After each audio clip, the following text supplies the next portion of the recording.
بالله من الشيطان الرجيم.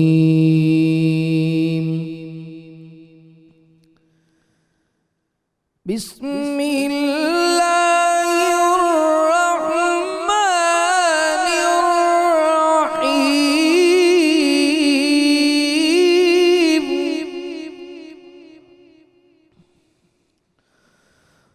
هو الذي أرسل رسوله بالهدى ودين الحق ليظهره على الدين كله وكفى بالله شهيدا.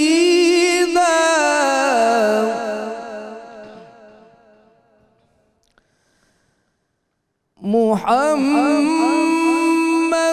رسول الله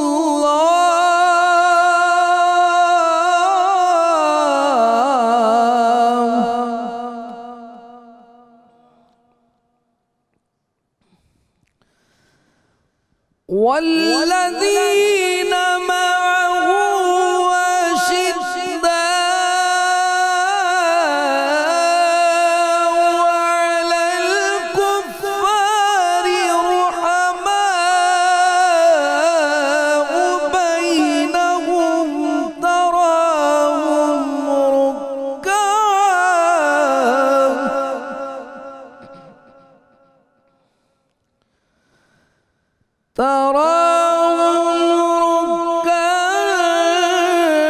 سجدا يبتغون فضلا من الله ورضوانا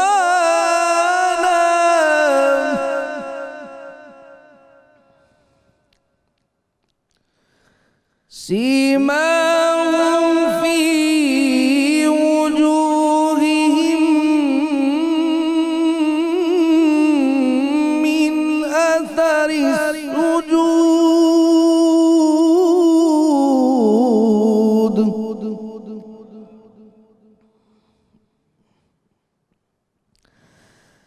ذلك مثلهم في التوراة ومثلهم في الإنجيل كزرع أخرج شطأه فآزره فاستغلظ فاستوى على سوقه يعجب الزراع ليغيظ بهم الكفار.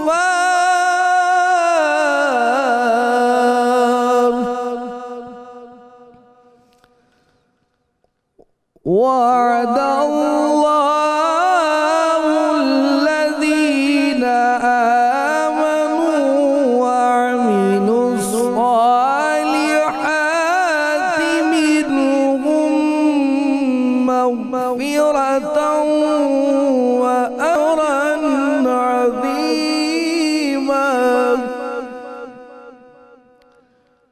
وعد الله الذين آمنوا وعملوا الصالحات منهم مغفرة وأجرا عظيما. صدق الله العظيم. جزاک اللہ جناب قاری محمد جمیل قادری صاحب. اعوذ باللہ من الشیطان الرجیم. بسم اللہ الرحمن الرحیم. السلام علیکم ناظرین محترم. 92 نیوز چینل کی سحر ٹرانسمیشن رحمت رمضان میں آپ کا میزبان غلام معین الدین نظامی اپنے ساتھیوں سمیت آپ کی خدمت میں حاضر ہے. میرے ساتھ کو ہوسٹ کے طور پر ڈاکٹر طاہر حمید تنوری صاحب تشریف فرما ہے۔ ناظرین مکرم، ہمارا آج کا موضوع بہت اہمیت اور دلچسپی کا موضوع ہے اور برکت اور سعادت کا حامل ہے۔ صحابی رسول صلی اللہ تعالیٰ علیہ وآلہ وسلم سیدنا ابی بن کعب رضی اللہ تعالیٰ عنہ۔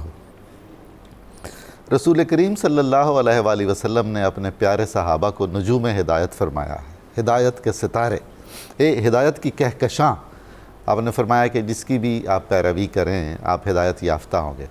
اللہ تعالیٰ نے آپ کے قریبی ترین صحابہ کرام کو ایسے ایسے فضائل سے نوازا، ایسی صلاحیتیں عطا فرمائیں، ایثار کی، محبت کی، عقیدت کی، ایقان کی، ایمان کی، کہ جس کی نظیر نہیں ملتی ہے۔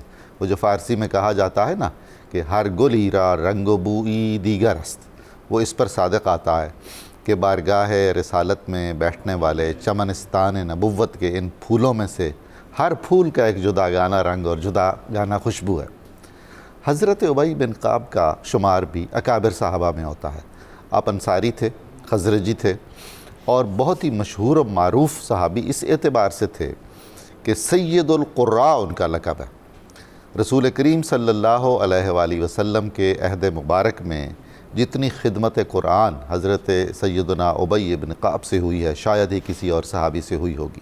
اس سے اندازہ فرما لیجئے کہ ان کے درس قرآن میں اکابر صحابہ تشریف فرما ہوتے تھے، سیدنا عمر فاروق اعظم، حضرت ابو ایوب انصاری اور بہت سارے دیگر صحابہ کرام۔ سید القراء کا لقب کوئی معمولی لقب نہیں ہے، اور وہ بھی عہد رسالت میں۔ رسول اللہ صلی اللہ علیہ وآلہ، ایک دیکھیے شان، دیکھیے آپ منظر دیکھیے۔ ایک دفعہ اللہ کے رسول صلی اللہ علیہ وآلہ وسلم نے فرمایا حضرت ابی بن کعب کو کہ مجھے اللہ تعالیٰ نے فرمایا ہے کہ میں آپ کو قرآن پاک سناؤں اور سکھاؤں۔ تو حضرت ابی نے عرض کیا یا رسول اللہ، کیا باری تعالیٰ نے میرا نام لیا ہے؟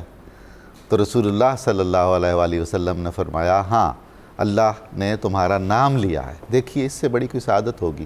یہ سن کر ان پر گریہ طاری ہو گیا، محبت کا اور خوشی کا اور اپنی خوش نصیبی پر ناز کا۔ چنانچہ رسول اللہ صلی اللہ علیہ وآلہ وسلم اپنی حیات طیبہ میں ہمیشہ انہیں قرآن کریم سنایا کرتے تھے۔ نزول وحی ہوتا تو کتابت کی خدمت بھی بیشتر ان کے سپرد ہوتی تھی۔ اور ناظرین یہ بات یاد رکھنے کی ہے کہ جمع و تدوین قرآن کی جو تاریخ ہے، عہد رسالت میں 4 صحابہ سے ثابت ہے کہ انہوں نے جمع و تدوین قرآن میں حصہ لیا، اور چاروں کے چاروں انصاری ہیں، اور ان میں حضرت ابی بن کعب سر فہرست ہیں۔ حضرت ابی بن کعب کا ایک اور امتیاز بھی ہے کہ اپنے ہم عصر صحابہ کرام میں انہیں پرانی آسمانی کتابوں اور صحیفوں کا علم بھی بہت زیادہ تھا۔ تورات، زبور، انجیل اور دیگر صحف کی تعلیمات سے بخوبی آگاہ تھے، اور پھر ان کا ایک تطبیقی مطالعے کا بھی رجحان تھا، اور وہ اپنی مجالس میں جہاں قرآن کریم سناتے، پڑھتے، سکھاتے، وہاں اس کے مطالب پر بھی گفتگو فرماتے اور اس کی تطبیق بھی فرماتے پرانے صحف اور سماوی کتب کے ساتھ۔ رسول کریم صلی اللہ علیہ وآلہ وسلم نے اپنی حیات طیبہ میں ہمیشہ ان کے ساتھ دور فرمایا۔ اپنی ظاہری زندگی کے آخری سال بھی آپ نے یہ دور فرمایا، اور پھر جبریل علیہ السلام کے ساتھ بھی یہ دور فرمایا۔ اور یہ شرف حضرت ابی بن کعب کو کئی بار اللہ کے رسول نے دیا کہ کبھی مجھے جبریل کہہ رہے ہیں کہ ابی سے یہ سنائیے، ابی کو یہ بتائیے، یہ وحی نازل ہوئی ہے، یہ ان کو سنائیے اور بتائیے اور لکھوائیے۔ اس طرح کے ان کے امتیازات ہیں جس میں ان کا کوئی اور ثانی نہیں ہے۔ رسول کریم صلی اللہ علیہ وآلہ وسلم کے بعد آپ کے خلفائے راشدین نے بھی حضرت ابی بن کعب کی اس عظمت کو ہمیشہ خراج تحسین پیش کیا۔ انہیں اپنی مجلس مشاورت کی پہلی صف میں جگہ دی، اور ان کی قرآن کریم کے بارے میں ان کی سند کو اور معاملات حکومت کے بارے میں ان کے مشوروں کو ہمیشہ اولیت دی۔ اتنا گہرا ان کا رنگ تھا حضرت ابی کا کہ اکابر صحابہ بھی، خلفائے راشدین بھی، جب انہیں پتہ چلتا تھا کہ اس آیت پر حضرت ابی کی سند ہے اور ان کی گواہی ہے اور ان کی شہادت ہے، تو وہ قبول فرمائی جاتی تھی۔ پھر جو لحن ہیں مختلف تلاوت کرنے کے اور قرأت کے اور تجوید کے، ان میں بھی ان کی خدمات سر فہرست ہیں۔ قیامت تک جب تک قرآن کریم پڑھا جاتا رہے گا اور انشاءاللہ پڑھا جاتا رہے گا، اس کا اجر کسی نہ کسی وسیلے سے، کسی نہ کسی واسطے سے سیدنا ابی بن کعب کو بھی پہنچتا رہے گا۔ مجھے یہ عرض بھی کرنا ہے کہ یہ جو دور کی سعادت ہے نا، اللہ کے رسول صلی اللہ علیہ وآلہ وسلم نے انہیں دی۔ رمضان المبارک کا اس سے خاص تعلق ہے۔ رمضان المبارک قرآن کریم کا مہینہ ہے، اور قرآن اور رمضان یوں سمجھ لیجئے کہ لازم و ملزوم ہیں۔ قرآن کی سالگرہ کا مہینہ ہے یہ، اس لیے حضرت ابی بن کعب کا ذکر پاک اس مہینے میں بطور خاص دل و نظر کو تازگی اور روح کو بالادگی دینے کا سبب بنے گا۔ جناب تنولی صاحب، آپ اضافہ فرمائیے۔ ڈاکٹر صاحب، آپ نے ماشاءاللہ بہت ہی جامع انداز سے حضرت ابی بن کعب کا تعارف کروایا۔ ڈاکٹر صاحب، جو ہم غور کرتے ہیں ناظرین کرام حضرت ابی بن کعب کی شخصیت پر، تو آپ کی شخصیت سے جہاں اور بہت سے ہمیں رہنما اصول ملتے ہیں، ایک بڑی بنیادی چیز جو نکھر کے سامنے آتی ہے وہ حضور اکرم صلی اللہ علیہ وسلم کی ذات پاک کے ساتھ آپ کا تعلق اور آپ کا عشق اور آپ کی محبت ہے۔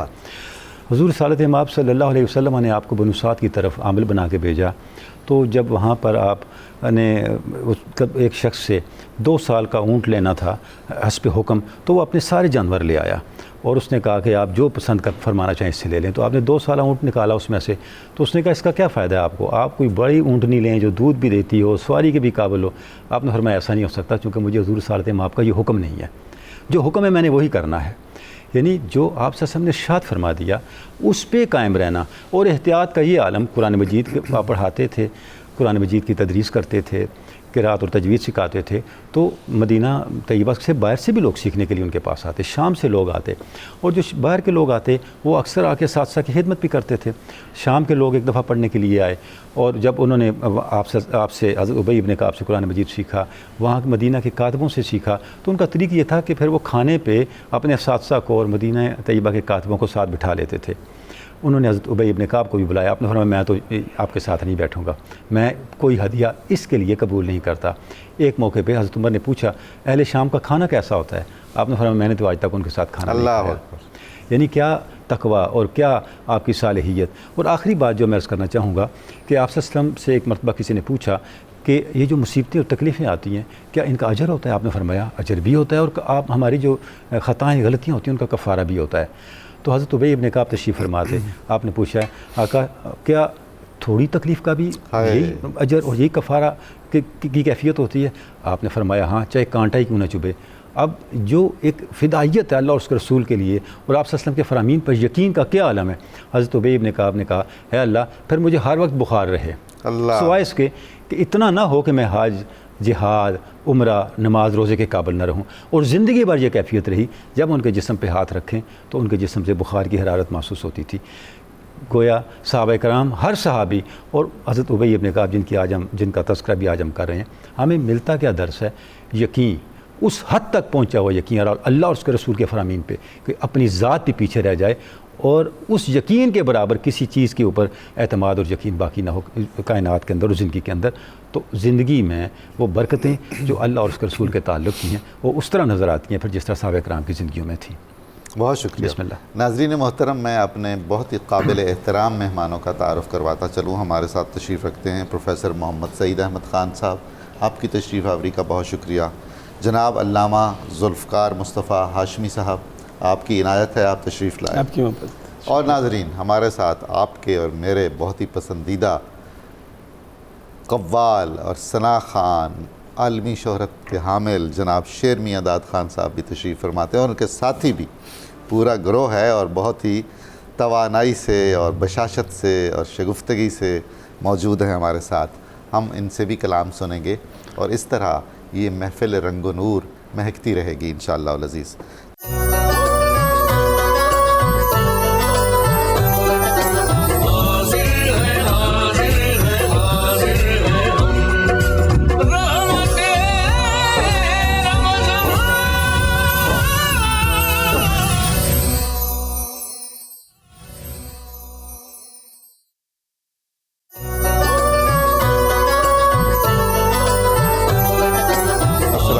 ناظرین محترم، 92 نیوز چینل کی سحر ٹرانسمیشن رحمت رمضان میں آپ کو خوش آمدید کہتا ہوں۔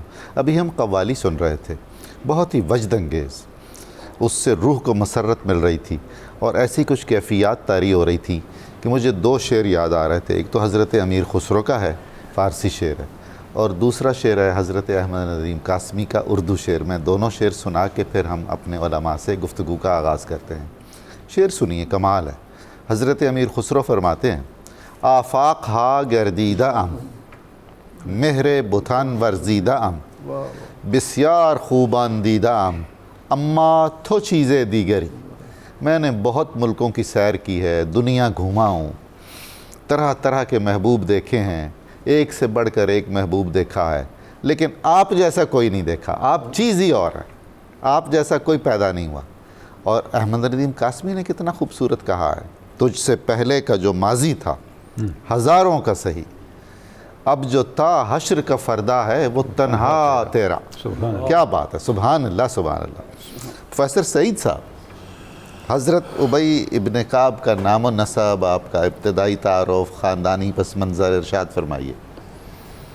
بسم اللہ الرحمن الرحیم۔ سبحان اللہ۔ اللہم صلی علی محمد وعلی آل محمد واصحاب محمد وازواج محمد وعطرت محمد صلی اللہ علیہ وسلم۔ سبحان اللہ۔ کیا کہنے حضور پروفیسر صاحب، ان برستی رحمتوں میں وہ مبارک نام جو زبان کے ذریعے کانوں میں رس گھولتے ہیں اور ایمان جو لذتیں، حلاوتیں، مزے، شیرینیاں حاصل کرتا ہے، اس کو الفاظ کا جامہ پہنانا کس کی بس کی بات ہے؟ ماشاء یہ وہ نفوس قدسیہ ہیں۔ سیدنا حضرت ابی ابن کعب رضی اللہ تعالی عنہ، ابو المنذر، ابو طفیل، سید القراء، سبحان اللہ، سید الانصار، سید المسلمین، سبحان اللہ۔ ان کا تعارف ہم جیسے ادنا طالب علم کیسے کروائیں؟ جب ہم قرآن کریم کا مطالعہ کرتے ہیں اور قرآن کریم ہمیں کہتا ہے کہ وہ لوگ جو ہجرت سے پہلے ہجرت تک ایمان لائے، ان کی شان ہی یہ ہے کہ السابقون الاولون من المہاجرین والانصار والذین اتبعوہم بإحسان رضی اللہ عنہم ورضوا عنہ، جن کو اللہ نے اپنی رضا کے تمغے عطا کر دیے۔ اللہ اکبر۔ ہماری خوش نصیبی ہے کہ ہم ان کا نام لیں، ان کا ذکر کریں، ان کے اوصاف کو بیان کریں، ان سے سننے والوں کو لطف اندوز کریں۔ یہ وہ نفوس قدسیہ ہیں کہ جن کو قرآن کریم نے یہ کہہ کر کہ وَإِذَا قِيلَ لَهُمْ آمِنُوا كَمَا آمَنَ النَّاسِ، قیامت تک جس کسی نے اپنے ایمان کو کسی کسوٹی پر پرکھنا ہے تو اسے ان السابقون الاولون، سبحان اللہ، بلکہ تمام صحابہ رضی اللہ عنہم کو اپنے سامنے رکھنا ہوگا۔ کیا بات، کہ ایمان لاؤ جیسا کہ لوگ ایمان لائے، معیار ہے یہ، معیار ہے۔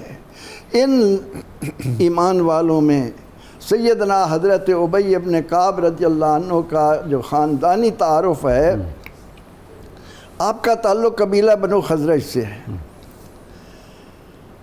کعب کے بیٹے ہیں، کعب قیس کے بیٹے ہیں، قیس عبید کے بیٹے ہیں، عبید زیاد کے بیٹے ہیں، زیاد معاویہ کے بیٹے ہیں۔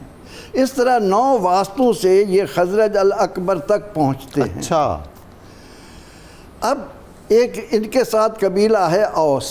جی، اوس اور خزرج کا پس منظر جب آپ سامنے رکھیں اور ان حالات میں ہم سیدنا حضرت ابی ابن کعب رضی اللہ عنہ کی عظمتوں کو سامنے لائیں تو ان کے والد کو بھی داد دینا پڑتی ہے۔ واہ، اللہ اکبر۔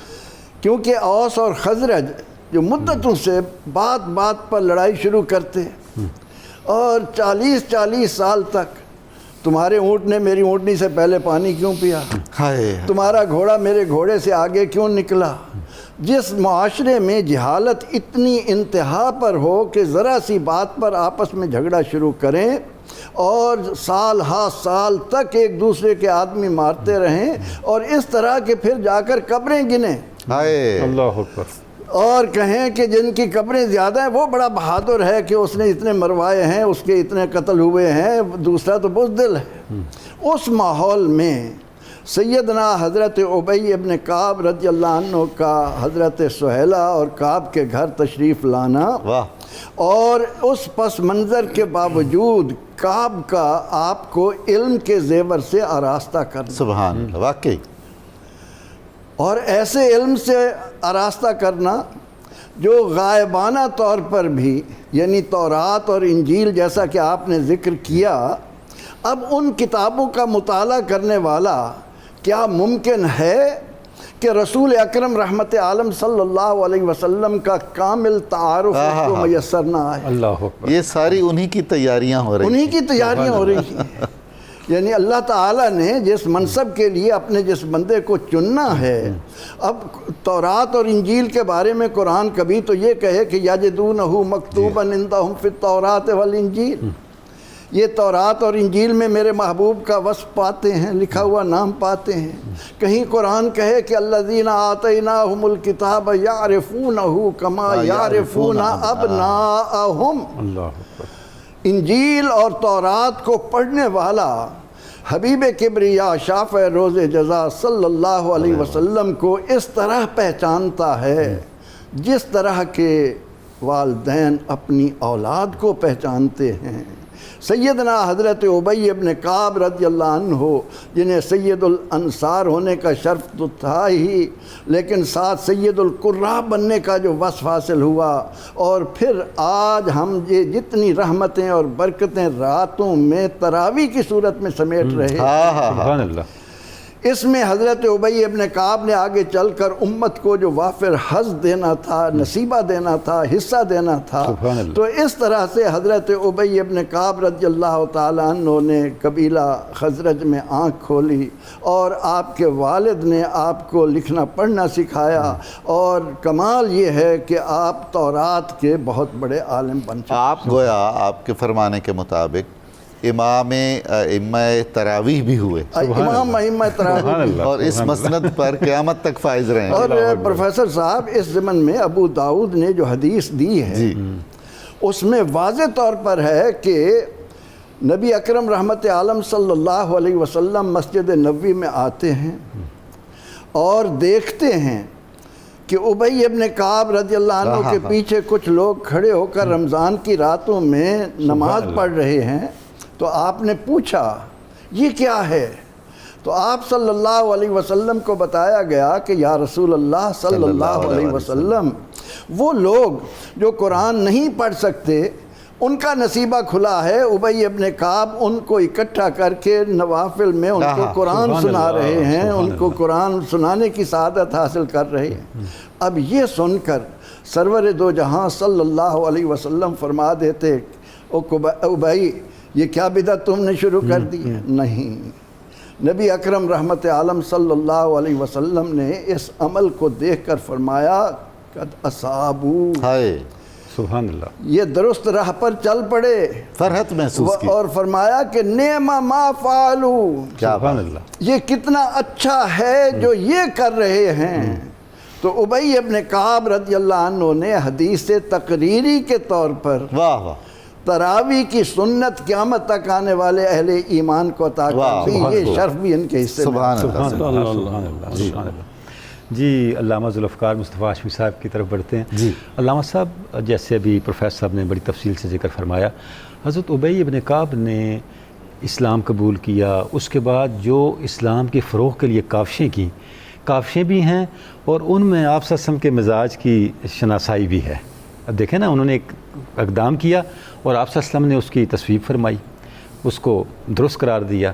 تو آپ کی جو خدمات ہیں اسلام کے لیے مختلف مواقع پہ، غزوات میں، بقیہ مواقع پہ، اس پہ ذرا روشنی ڈالیے گا ہمارے ناظرین کے لیے۔ جی بسم اللہ الرحمن الرحیم، مولا صلی وسلم دائما ابدا علی حبیبک خیر الخلق کلہم۔ بڑا پرنور سما ہے، اور نور نور تذکار پاک جو ہے وہ آج ہم حضرت سیدنا ابی ابن کعب رضی اللہ تعالیٰ عنہ کے تذکار نور جو ہے وہ سن رہے ہیں۔ حضرت سیدنا ابی ابن کعب رضی اللہ تعالیٰ عنہ نے بیعت عقبہ ثانیہ، جو تاریخ اسلام کا ایک بہت بڑا روشن باب ہے، اور عشق و محبت کی ایک ایسی داستان ہے کہ جس کی مثال دنیا عالم میں نہیں ملتی ہے۔ کریم آقا صلی اللہ تعالیٰ علیہ وسلم ابھی مکہ مکرمہ میں ہی جلوہ فراز ہیں، تو یہ اہل عشق و محبت کا ایک قافلہ جو ہے یہ 13 حضور علیہ السلام کا سن جو ہے وہ نبوت ہے.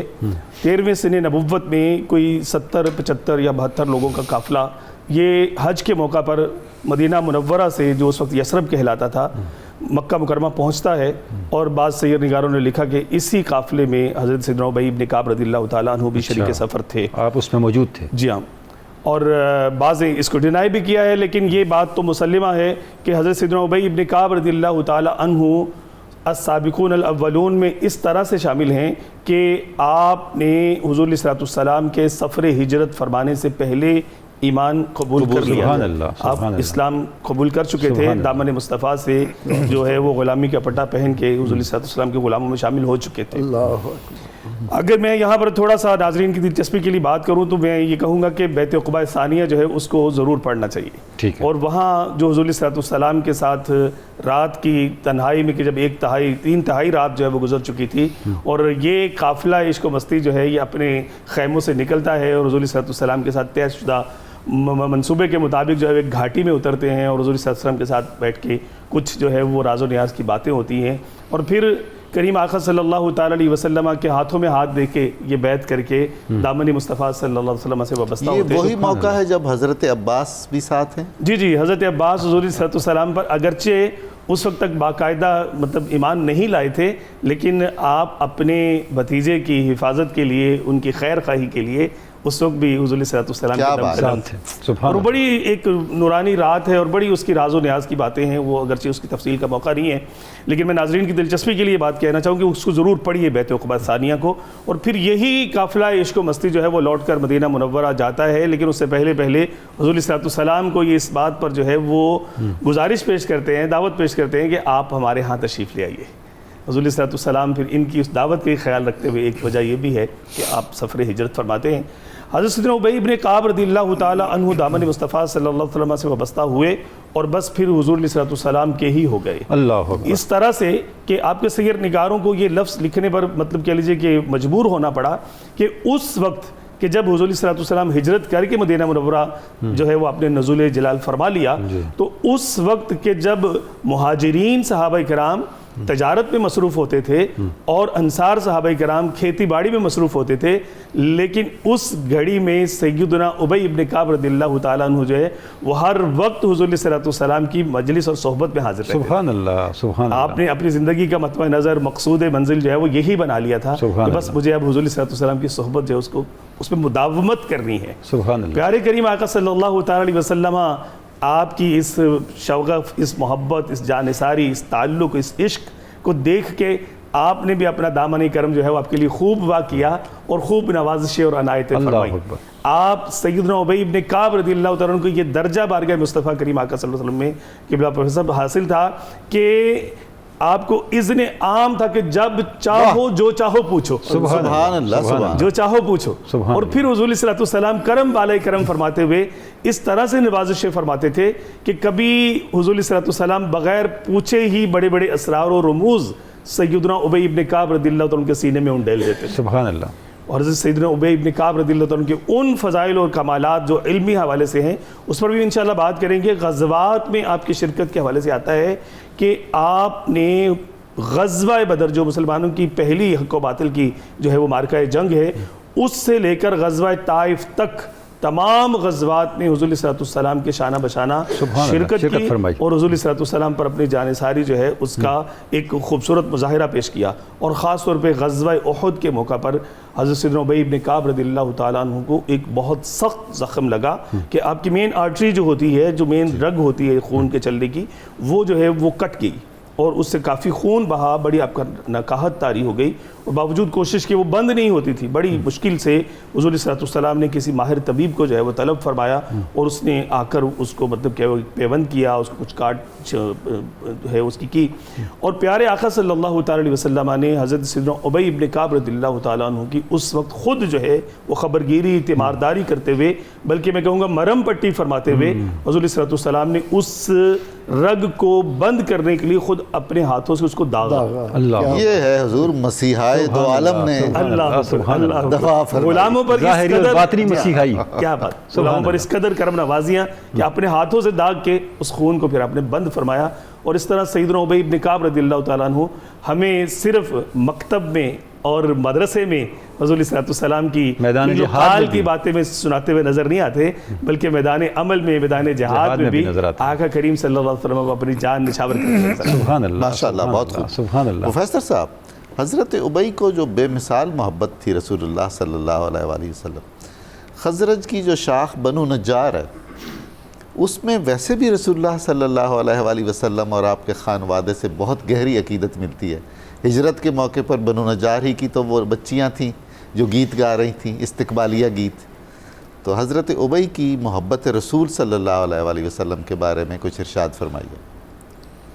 حضور نبی اکرم رحمت عالم صلی اللہ علیہ وآلہ وسلم نے جب یہ فرمایا نا کہ المرء مع من احب، واہ، کیا خوبصورت موقع ہے کہ رسول اکرم رحمت عالم صلی اللہ علیہ وسلم کی بارگاہ میں صحابہ کرام موجود ہیں۔ حضرت انس رضی اللہ عنہ اس کے راوی ہے کہ ایک نوجوان اٹھ کر رسول اکرم رحمت عالم صلی اللہ علیہ وسلم سے سوال کرتا ہے کہ یا رسول اللہ صلی اللہ علیہ وسلم متی الساعہ، قیامت کب ہوگی؟ ٹھیک ہے۔ اب یہ سوال پیغمبر رحمت صلی اللہ علیہ وسلم کو پسند نہیں آیا۔ کیوں؟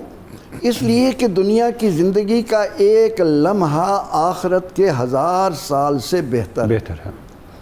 اس ایک لمحے میں مجھے توبہ کی توفیق نصیب ہوئی، میری قسمت سنور گئی، ساری آخرت سنور گئی۔ لیکن آخرت میں 1000 سال وہاں تو توبہ کا موقع نہیں ملے گا۔ اب جب اس نے یہ سوال کیا تو رسول خدا صلی اللہ علیہ وسلم نے فرمایا کہ اے نوجوان، ما عادت لہا، تیری قیامت کے لیے کیا تیاری ہے؟ قیامت کا جب ذکر آتا ہے تو انسان پر ایک ہیبت طاری ہوتی ہے کہ اس میں تو میرے اعمال نے کھلنا ہے، ٹھیک، یہ جزا کا دن ہے، سزا کا دن ہے، میری جتنے اعمال ہیں وہ میرے سامنے آئیں گے، سخت احتساب کا دن ہے۔ تو آپ نے فرمایا تیری اس کے لیے کیا تیاری ہے؟ یہ سن کر وہ نوجوان تھوڑی دیر کے لیے خاموش ہو گیا اور سوچ بچار کے بعد کھڑا ہوا، عرض کیا یا رسول اللہ صلی اللہ علیہ وسلم ما عادت لہا، میری کوئی تیاری نہیں، اللہ اللہ، میری قیامت کے لیے کوئی تیاری نہیں، الا انی احب اللہ ورسولہ، سبحان اللہ، سبحان اللہ، سبحان اللہ۔ میرے دامن میں اگر کوئی چیز ہے تو اللہ اور اس کے رسول صلی اللہ علیہ وسلم کی کیا محبت۔ بات ہے، کیا سبحان بات۔ اللہ۔ اب یہ سن کر سرور دو جہاں صلی اللہ علیہ وسلم اس مبارک موقع پر بھی امت اللہ، کے لیے اپنی محبت کی کتنی راہیں وسیع کر رہے سبحان ہیں، اللہ، سبحان ان کو اللہ۔ مسدود نہیں کر رہے، ان میں تنگ نظری نہیں آ رہی، ان میں عقائد میں فساد پیدا نہیں کیا جا رہا، بلکہ خوش عقیدگی عطا فرما رہی ہے، عطا ہو رہی ہے۔ فرمایا اے نوجوان، تو جس سے محبت کرتا ہے قیامت کے دن اسی کے ساتھ ہو۔ سبحان اللہ، سبحان اللہ، سبحان اللہ۔ اب حضرت انس رضی اللہ عنہ کا اس موقع پر امت کے لیے، پورے مسلمین کے لیے جو پیغام ہے وہ یہ، وہ فرماتے ہیں کہ میں نے اپنی زندگی میں صحابہ کرام رضوان اللہ علیہ مجمعین کو ایمان قبول کرنے کے بعد سے لے کر اس وقت تک کسی بات پر اتنا خوش ہوتے نہیں دیکھا واہ، جتنا خوشی کا اظہار صحابہ رضی اللہ عنہم نے اس بات پر کیا کہ جو جس سے محبت اللہ کرتا ہے اکبر، قیامت کے سبحان دن اللہ، اسی سے اٹھے گا۔ سبحان اللہ۔ اس کا نتیجہ یہ تھا کہ حضرت ابی ابن کعب ہوں، وہ نوجوان حضرت ابی ابن کعب تھے ہاں جی، جنہوں نے سوال کیا تھا؟ اس کے لیے دیکھنا پڑے گا کوئی اور- کہ کوئی اور کوئی نوجوان بھی تھا، تھا، کوئی کوئی لیکن ایک نوجوان اسلوب تھا۔ کلیئر ہو گیا نا صحابہ کرام کا کہ لیکن- آپ صلی اللہ علیہ وسلم سے تعلق کیسے رکھنا ہے۔ واہ، سبحان لیکن اللہ۔ ایک منزل صحابہ کو جو ملی ہے ہاں، اس نوجوان کے سوال میں اور کیا کر اس میں دیا؟ آپ یہ دیکھیں کہ منشور صحابہ کے متعین ہو گیا۔ سرخیل سیدنا صدیق اکبر رضی اللہ عنہ کیا عرض کرتے ہیں کہ یا رسول اللہ میری زندگی کی اگر سب سے بڑی کوئی اللہ خواہش ہے تو وہ یہ کہ النظر علی وجہ رسول اللہ، سبحان اللہ، یہ والضحیٰ کا چہرہ ہو، سبحان اللہ، صدیق کی آنکھیں ہوں، ہر وقت آپ کو دیکھتا رہوں۔ واہ، اس منظر کے بعد جب ہم حضرت ابی ابن کعب رضی اللہ عنہ کی حیات طیبہ پر نظر ڈالتے ہیں تو ہر مقام پر جہاں جہاں انہیں رسول رحمت صلی اللہ علیہ وسلم سے کچھ لینے کا، ان سے ملنے کا، آپ کو دیکھنے کا موقع ملتا ہے، وہ اس کو ہاتھ سے نہیں کیا جانے بات، سبحان دیتے، اللہ۔ اور اسی کا نتیجہ ہے جس طرح آپ نے انٹرو میں بتایا کہ آپ حضور علیہ السلام کی خدمت میں موجود ہیں، اور دیکھتے ہی دیکھتے انہوں نے ملاحظہ کیا کہ رسول رحمت صلی اللہ علیہ وسلم کے جسم اطہر سے پسینے کے قطرے ٹپکنے اللہ شروع ہو۔ جب وہی نازل ہوتی تھی تو اتنا بوجھ ہوتا تھا کہ اونٹنی بھی نہیں سہار سکتی تھی۔ اب اس وقت سورہ البینہ نازل ہونا شروع ہوئی۔ ٹھیک، رسول اکرم رحمت عالم صلی اللہ علیہ وسلم جبریل علیہ السلام کے ساتھ سورہ البینہ پڑھ رہے ہیں، اور حضرت ابی ابن کعب رضی اللہ تعالیٰ عنہ اس ایک ایک حرف کو نوٹ کر ہائے، سبحان اللہ، اللہ اس اللہ، کلمے کو لکھ رہے ہیں۔ ہاں ہاں، سبحان اللہ، پوری توجہ ہے آقا علیہ السلام پر، جو جو کان میں پڑھ رہا ہے اس کو لکھتے جا رہے ہیں۔ جب رسول اکرم رحمت عالم صلی اللہ علیہ وسلم پر وحی ختم ہوئی تو آپ نے فرمایا کہ ابی کیا تیرا نصیب ہے، ہاں ہاں ہاں، مجھے جبریل امین علیہ السلام نے کہا ہے کہ اللہ کریم فرما رہا واہ، ہے کہ ابی ابن کعب کو کہو کہ وہ جڑا رہے قرآن کریم کی سبحان اللہ، تلاوت کرتا سبحان رہے۔ اللہ، سبحان اللہ، یہ سنتے ہی حضرت ابی ابن کعب کا جو نصیبہ جاگا، عرض کرتے ہیں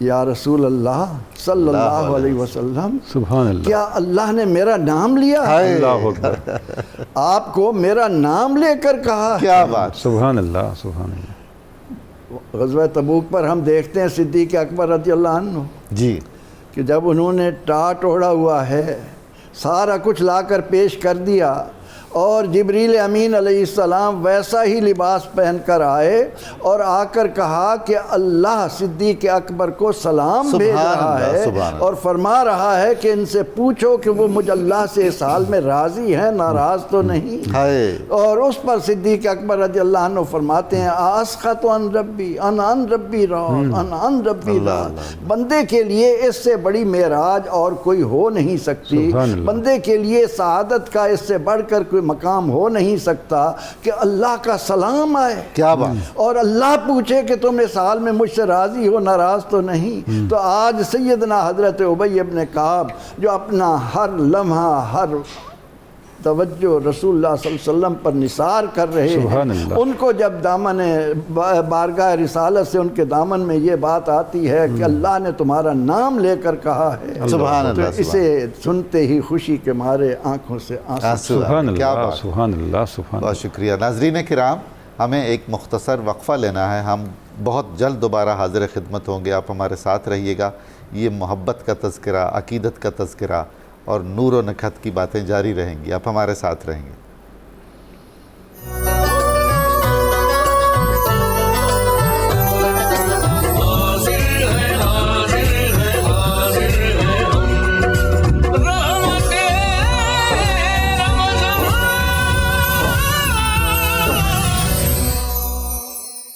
علامہ ہاشمی صاحب آپ کی خدمت میں حاضر ہوتے ہیں۔ جب ہم دیکھتے ہیں حضرت ابی ابن کعب کو، آپ کی شخصیت کو، جو اللہ رب العزت نے آپ کو شرف عطا کی، ایک بڑا شرف قرآن مجید کی قرأت اور درس و تدریس بھی ہے، یعنی کہ جن صحابہ نے آپ صلی اللہ علیہ وسلم کی حیات پاک میں قرآن مجید حفظ بھی کر لیا تھا، قرأت کے لیے رجوع آپ ہی کی طرف کرتے تھے، ابی ابن کعب کی طرف۔ تو آپ کی شخصیت کا یہ جو پہلو ہے، آپ کو جو اللہ رب العزت نے جو شرف عطا کیا، اس پہ کچھ آپ ارشاد فرمائیں۔ جی ہاں، بالکل، یہ آپ کی شخصیت کا نمایاں بلکہ کہہ لیجیے کہ غالب پہلو ہے آپ کی سبحان شخصیت اللہ، پر، سبحان اللہ، کہ آپ سید القراء ہیں، جو بارگاہ مصطفیٰ کریم آقا صلی اللہ تعالی علیہ وسلم سے آپ کو لقب ملا۔ حضور علیہ السلام نے فرمایا کہ ابی ابن کعب جو ہیں وہ سب سے بہترین قرآن پڑھنے والے ہیں۔ سبحان اللہ، کمال، حضرت السلام ان سے بلا کر قرآن سنا کرتے، نہ صرف سنا کرتے بلکہ جیسے پروفیسر نے بھی بتایا ابھی کہ اللہ تبارک و تعالیٰ کی منشا اور مراد کے مطابق جو ہے وہ حکم الہی بھی یہ آیا کہ آپ ابئی سے قرآن سنیں، سبحان اللہ، قرآن سنائیں، یہ الگ الگ بھی روایات ملتی ہیں۔ تو جب آپ کو یہ بات پہنچی تو آپ کہہ لیجیے کہ وجد آفریں آپ کی جو ہے وہ طبیعت ہو گئی اور آنکھوں سے چشمان مبارکہ سے آنسو جاری ہو گئے کہ آپ نے بارگاہ مصطفیٰ کریم آقا صلی اللہ علیہ وسلم نے عرض کیا کہ کیا رب نے میرا نام لے کر مجھے یہ کہا ہے؟ اللہ اکبر۔ رسول صلی اللہ علیہ وسلم نے فرمایا کہ ہاں ابئی تیرا نام لے کر جو ہے وہ اللہ تبارک و تعالیٰ نے یہ ارشاد فرمایا ہے۔ اللہ اکبر۔ آپ نہ صرف قرآن حکیم فرقان مجید کے ظاہری الفاظ کے قاری تھے اور نہ صرف یہ کہ اس کی خوبصورت قرات کے قاری تھے، بلکہ اس کے مفاہیم، معانی، مطالب، اسرار و رموز جو ہے ان سے بھی آپ کا سینہ منور تھا، روشن تھا، اور ایسا روشن تھا کہ بارگاہ مصطفیٰ کریم آقا صلی اللہ علیہ وسلم میں رہ کر حضور صلی اللہ علیہ وسلم نے جب اللہ تبارک و تعالیٰ نے ایسی خاص آپ پر عنایتیں فرمائی تو پھر بارگاہ مصطفیٰ کریم آقا صلی اللہ علیہ وسلم سے بھی آپ پر کرم نوازیوں کی انتہا ہوئی، اور آپ نے اپنی صحبت کاملہ سے جو فیض حضرت سیدنا ابی ابن کعب رضی اللہ عنہ کے سینے میں اتارا وہ خاص طور پہ نور قرآن اور اس کے مفاہیم، معانی اور مطالب کے حوالے سے تھا، اس کے اسرار و رموز کے حوالے سے تھا۔ کہ ایک مرتبہ حضور صلی اللہ علیہ وسلم کی خدمت ناز میں آپ حاضر تھے تو حضور صلی اللہ علیہ وسلم نے پوچھا کہ ابی قرآن حکیم فرقان مجید کی سب سے عظمتوں والی، سب سے اہمیت والی آیت مبارکہ کون سی ہے؟ تو آپ نے پہلے تو وہی جو غلاموں کا طرز ہوا کرتا ہے جو صحابہ کرام کا آداب رسالت، سبحان اللہ، بارگاہ مصطفیٰ کریم آقا صلی اللہ علیہ وسلم کا، تو وہ پہلے تو آپ نے یہی عرض کیا کہ اللہ و رسولہ اعلم، سبحان اللہ، اللہ اس کے رسول صلی اللہ علیہ وسلم ہی بہتر جانتے ہیں۔ سبحان اللہ۔ حضور صلی اللہ علیہ وسلم نے اپنا سوال دہرایا تو سیدنا ابی ابن کعب رضی اللہ تعالیٰ الامر فوق الادب کے تحت جواب دیا، جی ہاں، کہ اب مطلب مجھے ہی پوچھا جا رہا ہے، تو پھر آپ نے جو ہے وہ عرض کیا کہ یا رسول اللہ صلی اللہ علیہ وسلم میرے نزدیک وہ آیت جو ہے وہ اللہ لا الہ الا هو الحی القیوم جسے آیت الکرسی کہا جاتا ہے، یہ آیت ہے۔ حضور صلی اللہ علیہ وسلم نے سن کر تحسین فرمائی، خوش ہوئے اور دعا دی کہ اے ابی تیرا علم تجھے مسرور کر دے، تیرا علم تجھے خوش کر دے کہ تو نے مطلب اتنا جو ہے وہ قرآن کو سیکھا ہے کہ اس کی آیت آیت سے اور اس کی اہمیتوں سے واقف ہو۔ یہ دعا دونوں جہانوں کے سبحان لیے۔ اللہ۔ اچھا ڈاکٹر صاحب دیکھیں اسی دعا کی برکت ہے کہ ان کی شخصیت میں جو استغنا تھا کہ ان کے علم، اپنے علم پہ اتنا اعتماد تھا کہ کسی کو خاطر میں نہیں لاتے تھے۔ اللہ اللہ، سبحان اللہ۔ جی بالکل ایسے ہی ہے جی۔ اور پھر قرآن جو ہے نا وہ تو ظاہر اللہ کا کلام ہے جی، اللہ کی کتاب ہے، تو اس کی تاثیر جو ہے وہ استغنا تو دیتی ہے، جو اس سے جڑ جائے اور جب دعا بھی ہو پیچھے مستغنی ہو جاتا ہے، آپ قسم کی یہ بشارت بھی ہو۔ جی بالکل ایسے ہی ہے، اس کا اعجاز ہے قرآن کا، آج بھی ایسے ہی ہے کہ جو اس سے اس انداز سے جڑ جاتے ہیں۔ اور پھر آپ کا شغف تو اتنا زیادہ تھا کہ ہر 3 دن میں آپ قرآن پاک ختم کر لیتے تھے، اور ایک مقام مرتبہ جو آپ کی انفرادی عظمت و شان کے حوالے سے اور آپ کی شخصیت کو روشن و منور کرتا ہے وہ یہ کہ قرآن بورڈ بنتا ہے سیدنا صدیق اکبر رضی اللہ عنہ کے دور خلافت میں 4 رکنی، تو آپ اس کے جو ہے وہ سپروائزر بنتے ہیں، آپ اس کے نگران بنتے ہیں، اور آپ قرآن حکیم فرقان مجید جو ہے وہ پڑھ کے سناتے چلے جا رہے ہیں۔ حضرت سیدنا زید بن ثابت رضی اللہ عنہ دیگر صحابہ کرام جو ہے اس کو تحریر کرتے چلے جا رہے ہیں، اور ایک نسخہ جو ہے وہ ایک دفعہ بار دیگر حضور صلی اللہ علیہ وسلم سے، چونکہ آپ نے آپ کے جو ہے وہ سال وصال میں پورا قرآن جو ہے وہ دور فرمایا تھا، اور پورا قرآن حضور صلی اللہ علیہ وسلم کی حیات طیبہ میں ہی آپ نے زبانی حفظ کر لیا تھا، اس لیے آپ کو یہ اعجاز بھی حاصل تھا۔ اور پھر اسرار و رموز کے حوالے سے میں بات کروں اور مطلب قرآن بورڈ کے حوالے سے بات کروں تو دوسرا قرآن بورڈ ایک پھر بنتا ہے سیدنا عثمان غنی رضی اللہ جامع القرآن کی جو ہے وہ دور خلافت میں، اور یہ 12 رکنی ہے، اور اس 12 رکنی قرآن بورڈ کے بھی جو ہے وہ سپروائزر آپ کو ہی بنایا جاتا ہے۔ یہ ایسا منصب ہے، ایسا مقام اور مرتبہ آپ کو، ایک امتیازی شان آپ کی ہے۔ اور پھر قبلہ پروفیسر صاحب آپ دیکھیے کہ پیارے آقا صلی اللہ علیہ وسلم کی خدمت ناز میں ایک دفعہ آپ حاضر تھے تو وہی غلاموں پر کرم نوازی اور محبت اور پیار کا جو انداز ہمیں حضور کریم آقا صلی اللہ علیہ وسلم کا نظر آتا ہے وہ ہمیں مطلب بالکل کہیں اور نظر نہیں آتا ہے۔ حضور صلی اللہ علیہ وسلم نے آپ کا دست جو ہے اپنا آپ کا ہاتھ جو ہے اپنے ہاتھ مبارک میں پکڑا ہوا ہے، اور ابی ابن کعب رضی اللہ تعالیٰ عنہ سے فرماتے ہیں کہ ابی چونکہ آپ دیگر جو کتابیں تھیں الہامی کتابیں تھیں ان کے بھی عارف اور عالم تھے، تو آپ سے پوچھا کہ ابی کیا میں تمہیں کوئی ایسی آیت کوئی ایسی صورت نہ بتاؤں کہ جس کا جو مفہوم ہے، جس طرح کی صورت ہے وہ نہ تورات شریف میں آئی، نہ زبور میں آئی، نہ انجیل میں آئی، کسی اور کتاب میں ایسی عظمت والی صورت جو ہے یا اس طرح کے الفاظ اور اس طرح کی اہمیت والی صورت جو ہے وہ نازل نہیں ہوئی۔ تو حضور علیہ الصلوۃ والسلام نے ساتھ یہ بھی فرمایا، آپ کا ہاتھ پکڑا ہوا ہے اور فرمایا کہ تم اس دروازے سے باہر نہیں نکلو گے کہ اس سے پہلے تمہیں اس بات کا پتہ چل جائے گا کہ وہ کون سی صورت ہے۔ کیا بات ہے۔ حضرت ابی بن کعب رضی اللہ عنہ کہتے ہیں کہ حضور صلی اللہ علیہ وسلم ساتھ ساتھ خرامہ چلتے بھی چلے جا رہے تھے، اور میں کچھ پیچھے رک رہا تھا کہ کہیں ایسا نہ ہو کہ حضور صلی اللہ علیہ وسلم دروازے سے باہر جو ہے وہ چلے جائیں اور مجھے یہ علم و عرفان کا جو خزانہ ہے وہ حاصل نہ ہو۔ لیکن آپ تو نوازنے والے ہیں، آپ کریم ہیں تو کرم فرمانے والے ہیں۔ حضور صلی اللہ علیہ وسلم نے وہ دروازے پر پہنچنے سے پہلے ہی سیدنا ابی بن کعب رضی اللہ تعالیٰ عنہ کو فرمایا کہ اے ابی، وہ سورہ فاتحہ وہ سبع من المثانی ہے، وہ اللہ تبارک و تعالیٰ نے جس کو قرآن حکیم فرقان مجید میں یہ کہہ کر بیان فرمایا کہ وَلَقَدْ أَنزَلْنَاهُ سَبْعٌ مِّنَ الْمَثَانِي والقرآن العظیم، کہ ہم نے یہ آیت مبارکہ جو ہے یہ 7 وہ آیتیں جو بار بار پڑھی جاتی ہیں، اور یہ عظمت والی قرآن حکیم فرقان مجید جو ہے یہ ہم نے نازل فرمایا ہے۔ تو آپ نے اس سورہ مبارکہ کا تعارف جو ہے وہ سیدنا ابی بن کعب رضی اللہ عنہ کو فرماتے ہوئے بتایا کہ یہ 7 آیتیں جو بار بار تکرار کے ساتھ پڑھی جاتی ہیں، یہ اس مفہوم اس معنی کی، کیونکہ یہ ام القرآن بھی ہے، سورہ فاتحہ جو ام القرآن بھی ہے، سورہ شفا بھی ہے، اس کے بے شمار نام ہے، 70 کے قریب نام تفاسیر میں جو ہے وہ قریب ملتے ہیں، اور یہ قرآن حکیم فرقان مجید کا خلاصہ بھی ہے۔ قرآن حکیم فرقان مجید کے اندر پورے قرآن میں جو ایک کہہ لیجیے کہ تفصیل کے ساتھ اللہ تبارک تعالیٰ نے مختلف مضامین کو بیان فرمایا ہے، اجمالی طور پہ وہ مضامین ان 7 آیتوں کے اندر جو ہے وہ موجود ہیں۔ حضور صلی اللہ علیہ وسلم نے یہ علم و عرفان کے جو خزانے ہیں وہ سیدنا ابی بن کعب رضی اللہ تعالیٰ عنہ اس طرح کہہ لیجیے کہ سبقاً عطا فرمایا۔ پروفیسر صاحب، میں اکثر سوچتا ہوں کہ جس طرح دنیا بھر کے سلاسل طریقت میں سے بیشتر کا اتصال ہوتا ہے نبی کریم صلی اللہ علیہ وآلہ وسلم سے، امیر المومنین علی کرم اللہ وجہ الکریم کے توسط سے، بالکل اسی طرح دنیا بھر کے قاریوں میں سے بیشتر کا جو شجرہ قرأت ہے وہ حضرت ابی کے توسط سے رسول اللہ سے متصل ہوتا ہے۔ یعنی یہ کیسی شان ہے!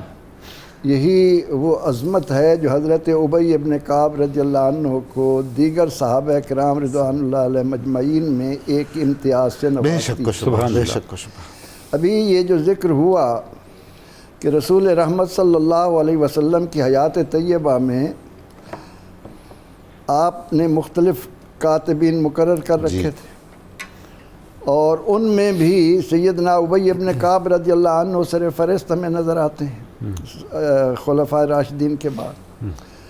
تو صدیق اکبر رضی اللہ عنہ کا جب عہد آیا تو سیدنا فاروق اعظم رضی اللہ عنہ کو یہ فکر ہوئی کہ کہیں اجلہ صحابہ کرام رضوان اللہ علیہ مجمعین جو مختلف جنگوں میں شہید ہو رہے ہیں، قرآن کریم کا کچھ حصہ ہم سے ضائع نہ ہو جائے۔ تو آپ نے صدیق اکبر رضی اللہ عنہ کو مشورہ دیا۔ اب یہاں پر بھی ایک بات میں عرض کروں گا کہ صدیق اکبر رضی اللہ عنہ نے شروع میں یہ فرمایا کہ عمر، جو کام رسول اللہ صلی اللہ علیہ وسلم نے نہیں کیا وہ میں کیسے کر سکتا ہوں؟ جی۔ اب صدیق اکبر رضی اللہ عنہ کا یہ ایک تقویٰ تھا، رسول اللہ صلی اللہ علیہ وسلم کے ساتھ ان کو جو ایک خاص شغف اور تعلق تھا، اس کی بنا پر آپ نے کہ جو کام رسول اللہ نے نہیں کیا وہ میں کیسے کروں؟ یہ ایک عاشق صادق کے دیکھنے کا انداز ہے، عاشق صادق کا۔ اب دیگر بھی تو صحابہ رضی اللہ عنہم موجود ہیں۔ پھر یہ کہ قرآن نے اس ضمن میں ایک رہنمائی خود دی ہے، پروردگار عالمین اہل ایمان کو حکم دے رہا ہے کہ رکوع کرو، سجدہ کرو، وفعلوا الخیر، اور بھلائیاں کرو۔ خیر پر الف لام جنس کا لیں، استغراق کا لیں، جو بھی لیں، کتنی وسعت رکھی ہے قرآن کریم میں، بہت جامعیت ہو گئی۔ یہ بات میں اس لیے عرض کر رہا ہوں کہ جن لوگوں کی سوئی من احدث فی امرنا ھذا ما لیس منہ فہو رد پر رکی ہوئی ہے، وہ قرآن کریم کے ان احکامات کو سامنے رکھ کر مسلم شریف کی اس روایت کو بھی سامنے رکھیں کہ من سن فی الاسلام سنتا حسنہ فلہ اجرھا و اجر من عمل بہا۔ اب مسلم شریف کی اس صحیح حدیث کو تو ہم نے بالائے طاق رکھ دیا، ایک یاد کر لی اور اس کی بنا پر ایسے اڑ گئے، اور پھر آج جب ضرورت پڑی کہ ہم علم کے فروغ کے لیے، جہاد کے فروغ کے لیے، اس خیر کے لیے کیا کیا راہیں تلاش ہو رہی ہیں، کیا کیا نئی چیزیں آ رہی ہیں، تو کیا ہم اس پر اڑ کر رہ جائیں؟ سیدنا فاروق اعظم رضی اللہ عنہ اصرار کرتے رہے۔ پھر صدیق اکبر رضی اللہ عنہ فرماتے ہیں اللہ نے میرا سینہ بھی کھول دیا جو فاروق اعظم رضی اللہ عنہ شرح صدر ہو گیا۔ سبحان اللہ۔ اور پھر اس کے بعد عہد رسالت میں قرآن کریم کے جتنے حصے جن جن چیزوں پر لکھے ہوئے صندوق کے اندر موجود تھے ان کو سامنے رکھ کر اس 4 رکنی کمیٹی نے صدیق اکبر رضی اللہ عنہ کے دور میں قرآن کریم کو ایک کتابی صورت دے دی۔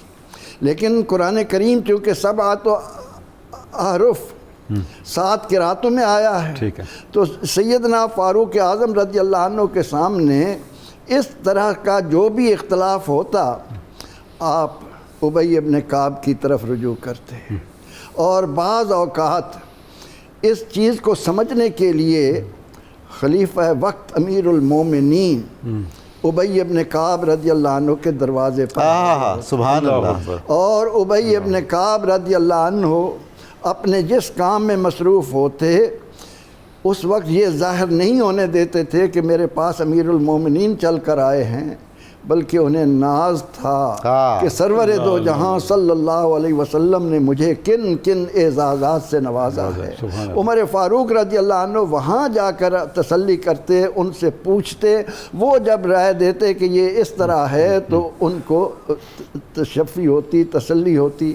لیکن یہ بھی جیسا کہ ابھی ہاشمی صاحب نے بتایا، عہد عثمانی میں جی باہر جا کر لوگوں کے درمیان اس قرات کی وجہ سے اب وہ اختلاف کیا ہے، وہ سارا زبان کا تعلق تھا۔ اب جیسے کچھ پڑھتے والنجم اذا ہوا ما ضل صاحبکم وما غوا، کچھ پڑھتے والنجم اذا ہوے ما ضل صاحبکم وما غوے، کچھ پڑھتے والنجم اذا ہوی ما ضل صاحبکم۔ اس سے معنی پر کوئی فرق نہیں پڑتا، معنی پر کوئی فرق نہیں پڑتا تھا، صرف قرات زبان کا ایک انداز تھا۔ تو سیدنا عثمان رضی اللہ عنہ نے جب دیکھا کہ کچھ لوگ ان چیزوں کی بنا پر قرآن کریم میں، تو آپ نے بھی ابی ابن کعب کی طرف رجوع کیا اور قرآن کریم کو قرات قریش میں جمع کر کے اس کی 7 جلدیں بنا کر مختلف علاقوں میں روانہ کی، ایک اپنے پاس رکھی، مصحف عثمانی، اور مصحف عثمانی آج بھی فَسَيَكْفِيكَهُمُ اللَّهُ، اس پر عثمان رضی اللہ عنہ کے خون کے قطرات موجود ہیں، اور وہ بتا رہا ہے کہ ابی ابن کعب تیری قبر کو اللہ آپ اجازت دیجئے تو ایک کال لے لیں۔ ایک کالر ہمارے ساتھ ہیں واہ کینٹ سے، محمد فاروق صاحب۔ السلام علیکم جناب۔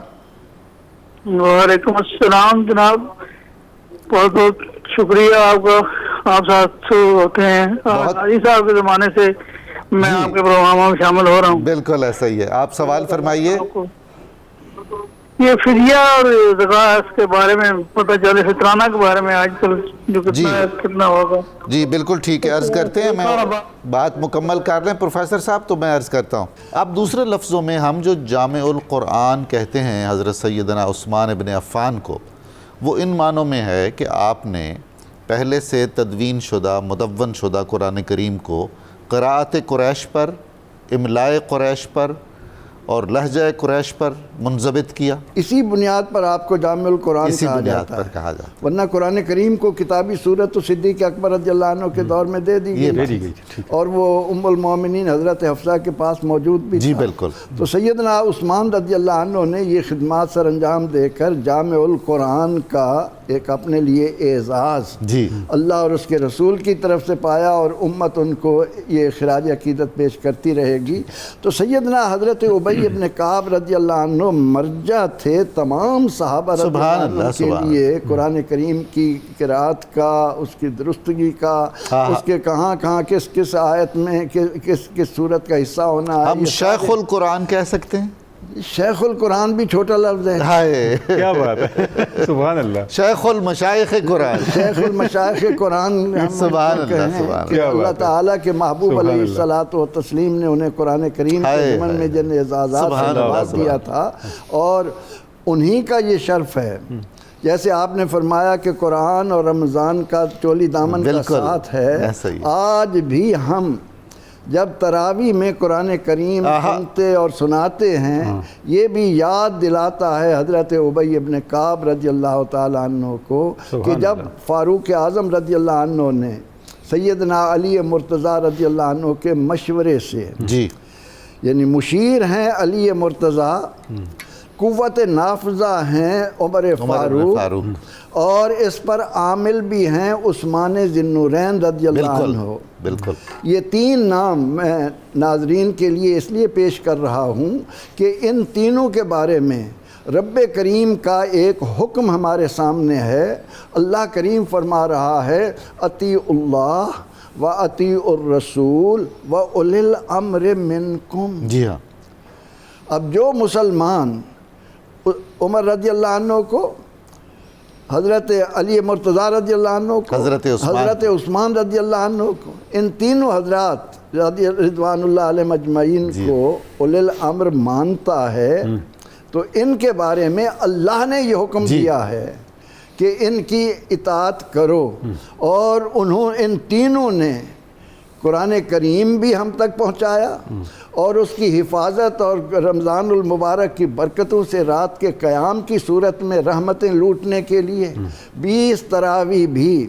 اب بعض لوگوں کے ذہنوں میں یہ آتا ہے کہ عمر فاروق رضی اللہ عنہ نے 20 تراویح کا حکم نہیں دیا، تو یہ یاد رکھیں کہ حضرت ابی ابن کعب نے 20 پڑھی تھیں، رسول اللہ نے نعم ما صنعوا کی سند عطا کی تھی. پھر یہ کہ مصنف ابن ابی شیبہ میں یہ واضح طور پر موجود ہے، حضرت علی کرم اللہ وجہ الکریم اپنے قاریوں کو جمع کرتے رمضان میں، جمع کرنے کے بعد ان کو حکم دیتے کہ جاؤ مسلمانوں کو رمضان شریف میں 20 رکعت تراویح پڑھاؤ.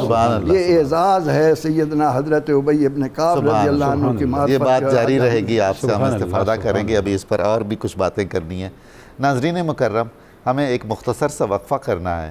آپ ہمارے ساتھ رہیے گا. بہت جلد ہم دوبارہ حاضر خدمت ہو رہے ہیں انشاءاللہ العزیز. ابھی بہت اہم باتیں ہم نے اس سارے تناظر میں کرنی ہیں.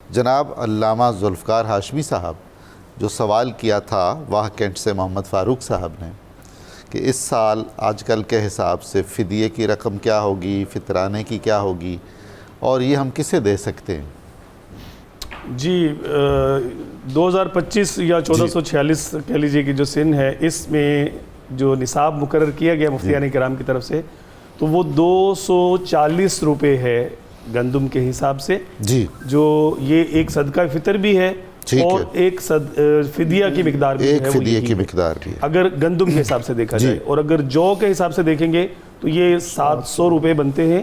اور اس کے بعد پھر کھجور کا نصاب آتا ہے. کھجور میں پھر 2 طرح کے نصاب ہیں، ایک عمدہ کھجور اور ایک جو ہے وہ عام کھجور جو ہوتی ہے. پھر کشمش کا حساب ہے، پھر آگے. جی ہاں.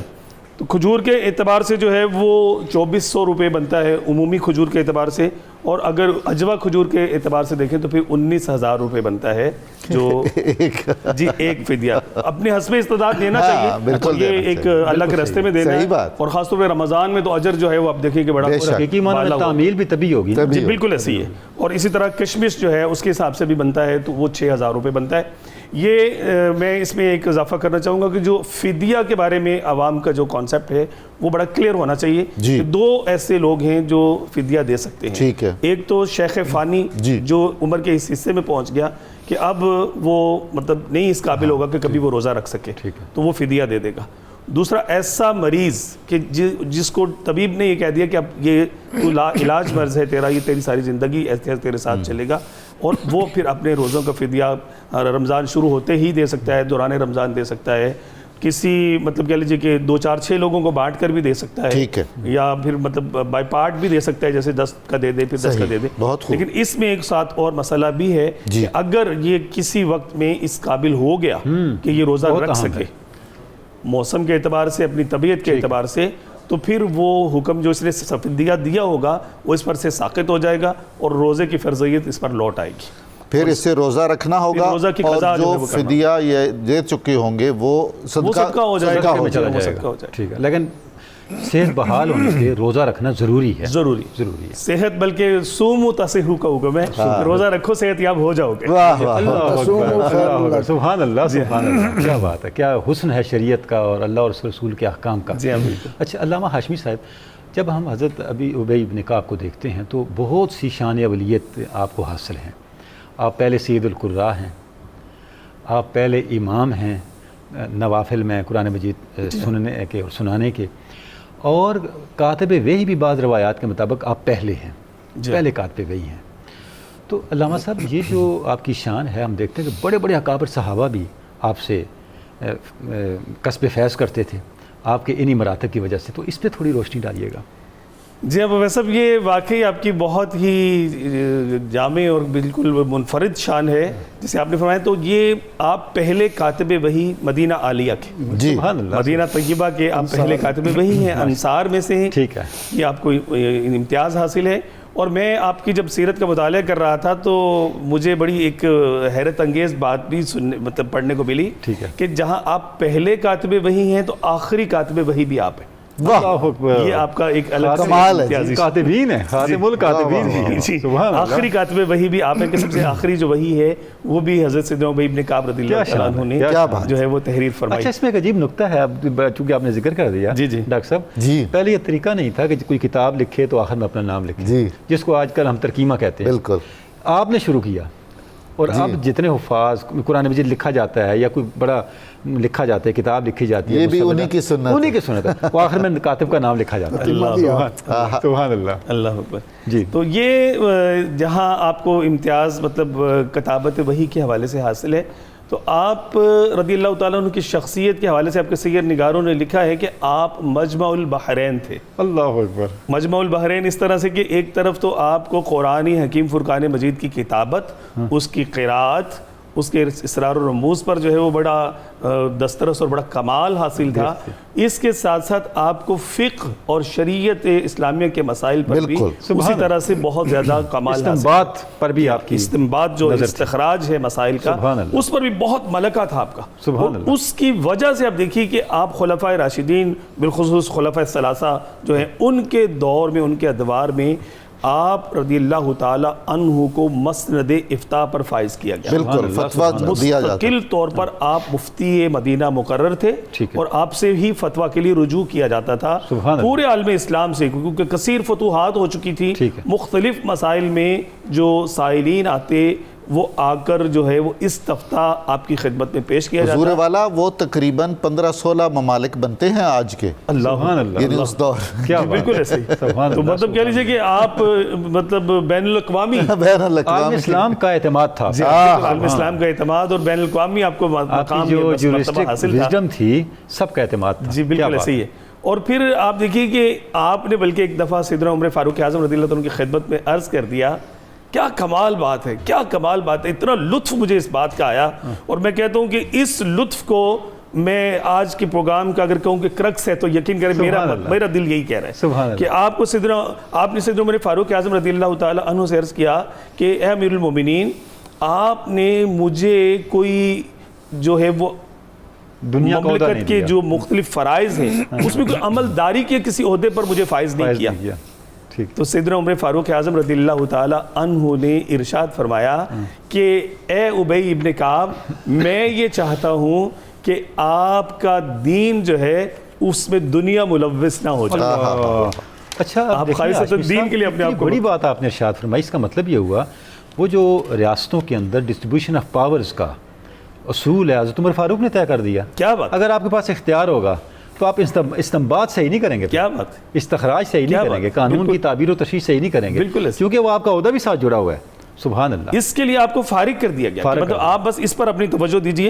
اور جیسے اللہ. آپ نے بات کی حضرت ابی ابن کعب رضی اللہ عنہ کی علمی کیفیت اور آپ کے جو ہے وہ علمی دسترخوان سے جو خوشاچینی کرنے والی خوش قسمت ہستیاں ہیں, تو اس میں بہت جلیل القدر صحابہ کرام رضوان اللہ تعالیٰ اجمعین آپ کے حلقہ درس میں شامل ہوتے ہیں, جن میں خود امیر المومنین سیدنا عمر فاروق اعظم رضی اللہ تعالیٰ عنہ کی ہستی ہے, حضرت سیدنا ابو ہریرہ رضی اللہ تعالیٰ عنہ, حضرت عبادہ ابن صامت رضی اللہ تعالیٰ عنہ, حضرت ابو موسیٰ الاشعری رضی اللہ تعالیٰ عنہ, حضرت ابو ایوب انصاری رضی اللہ تعالیٰ عنہ, اور خبر الامہ حضرت عبداللہ ابن عباس رضی اللہ تعالیٰ عنہ بھی آپ کے سامنے زانو تلمذ طے کرتے ہیں, مفسر قرآن ہے. اور سیدنا ابو ہریرہ رضی اللہ عنہ نے عرض کیا, اور حضرت انس ابن مالک جیسے اساطین جو ہیں آپ بھی آپ کے شاگردوں میں شامل ہیں. اور ان بزرگوں میں حضرت مطلب ابی ابن کعب رضی اللہ عنہ کا اتنا ادب پایا جاتا تھا کہ آپ کے علمی مقام و مرتبے کی وجہ سے, اور یہ آج کے امت کے جو لوگ ہیں ان کے لیے اس میں درس بھی ہے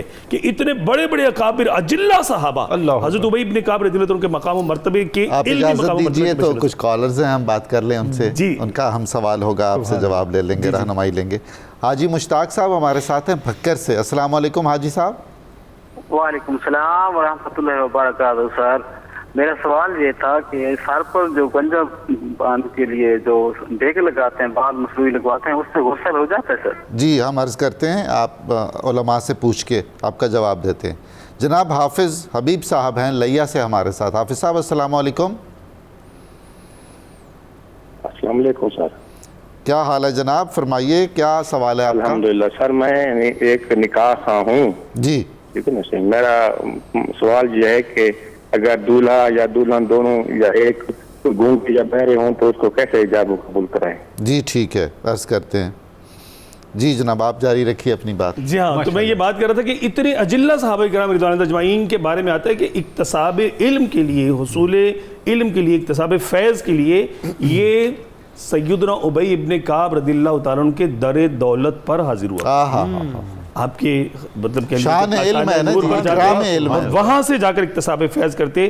اور بعض روایتوں میں یہ بھی ہے کہ انہیں انصار کا سب سے بڑا عالم تسلیم کیا جاتا. اور آپ کا خاص جو شغف تھا, میں کہتا ہوں کہ مجھے لذت اس میں بہت ہے کہ تورات اور انجیل میں سے حضور صلی اللہ علیہ وسلم کی شانیں آپ ڈھونڈ ڈھونڈ کے جو صحابہ کرام کا حلقہ لگاتے اور انہیں وہ حضور صلی اللہ علیہ وسلم کی شانیں جو ہے بڑے محبت سے, بڑے پیار اور ادب سے وہ حضور صلی اللہ علیہ وسلم کی آمد کی جو خوشخبریاں تھیں, آپ کی عظمت و شان کے جو ترانے تورات شریف میں انجیل میں تھے, وہ پڑھ کے نکال کر حضور صلی اللہ علیہ وسلم کی باتیں صحابہ کرام کو سنایا کرتے تھے. گویا کہ کہہ لیجئے کہ وہ ایک جلسہ میلاد مصطفیٰ, جلسہ عظمت مصطفیٰ ہوتا, اور سیدنا ابی ابن کعب رضی اللہ تعالیٰ عنہ اس میں مقرر ہوتے, خطیب ہوتے, اور صحابہ کرام سامعین میں ہوتے. سبحان اللہ. یعنی آپ نے میلاد بھی بتا دیا اور یہ بھی بتایا کہ سابقہ جو صحف سماوی ان کو پڑھنا کیسے ہے. جی بالکل, ان سے اخذ کیا کرنا. بڑے آپ کے سیر نگاروں نے لکھا کہ لطف و انبساط کے ساتھ, لطف و انبساط کے ساتھ وہ احوال مصطفیٰ بیان فرمائے. سبحان اللہ, سبحان اللہ. حضور پروفیسر صاحب, یہ جو استفسارات ہوئے ہیں, سوالات ہوئے ہیں, بڑے دلچسپ ہیں. مصنوعی بالوں کی وگ لگی ہوئی ہو اور اس کی موجودگی میں وضو کا کیا حکم ہے اور غسل کا کیا حکم ہے, غسل شرعی کا؟ وگ ہم لگاتے ہیں کہ انسان اپنے آپ کو مصنوعی طور پر یہ بتائے کہ بھئی میرے سر پر بال نہیں ہیں, میں نے بال لگا لیے. لیکن وضو میں جب ہم سر کا مسح کرتے ہیں, مسح کرنا فرض ہے. جی بالکل. وَامْسَحُوا بِرُؤُوسِكُمْ, جی, تو اس وقت ان کو وہ وگ اتارنی پڑے گی. اور اسی طرح غسل فرض ہوا ہے, بالکل, اس میں بھی بالوں کی تہ تک پانی پہنچانا ہے تو بھی اتاریں گے. تو اتار کر وضو کر لیا, غسل کر لیا, اس کے بعد وہ مصنوعی طور پر لگا سکتے ہیں, اس میں کوئی قباحت نہیں ہے شرعی طور پر. لیکن اگر وگ لگی ہوئی ہوگی تو نہانا مکمل اس لیے نہیں ہوگا کہ سر پر پانی نہیں پہنچے گا, وگ بھی خراب ہو سکتی ہے, نہیں لینی پڑے گی. حافظ حبیب اللہ صاحب کا سوال بہت ہی دلچسپ ہے لیا سے, جو نکاح خان بھی ہیں, اور نکاح خان کے ظاہر ہے بڑے سنجیدہ مسائل ہیں. انہوں نے فرمایا ہے کہ دولہا یا دلہن میں سے کوئی ایک گنگا یا بہرا ہو تو اس کو ایجاب کیسے کروایا جائے گا؟ آج تو اشارات کے ذریعے ساری چیزیں بتا دی گئی ہیں, موجود ہیں, ان اشارات کے ذریعے لکھ کر بھی کر سکتا ہے، یا جو اس کی زبان سمجھنے والا ہو، اشارات سمجھنے والا ہو، وہ بتا دے کہ یہ کہہ رہا ہے، تو گواہوں کے سامنے اس پر اعتماد کر کے نکاح ہو جائے. ہو سکتا ہے. مجھے اس کے اتفاق ہوا ہے جی، تو ایک سے زائد مرتبہ ہوا ہے. اچھا، مختلف ڈیف اینڈ ڈم جو ہیں ان کے نکاح پڑھانے کا.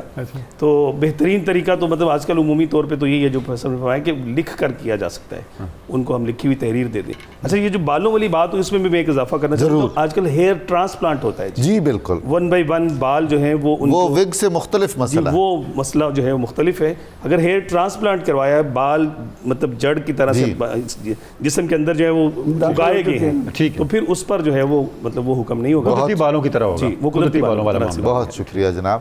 ناظرین مکرم، ہمیں ایک مختصر وقفہ کرنا ہے، آپ ہمارے ساتھ رہیے گا. ہم دوبارہ بہت جلد حاضر خدمت ہو رہے ہیں.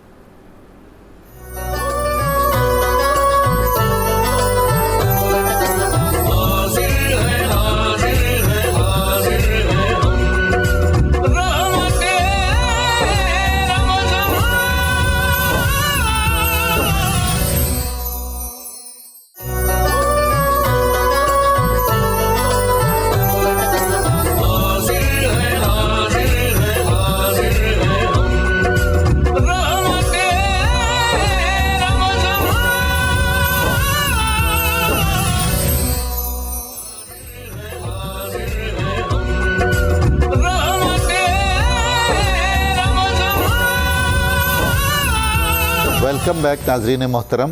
92 نیوز چینل کی سحر ٹرانسمیشن رحمت رمضان میں دوبارہ خوش آمدید. ہمارے ساتھ کچھ کالرز ہیں جو لائیو کال کر رہے ہیں.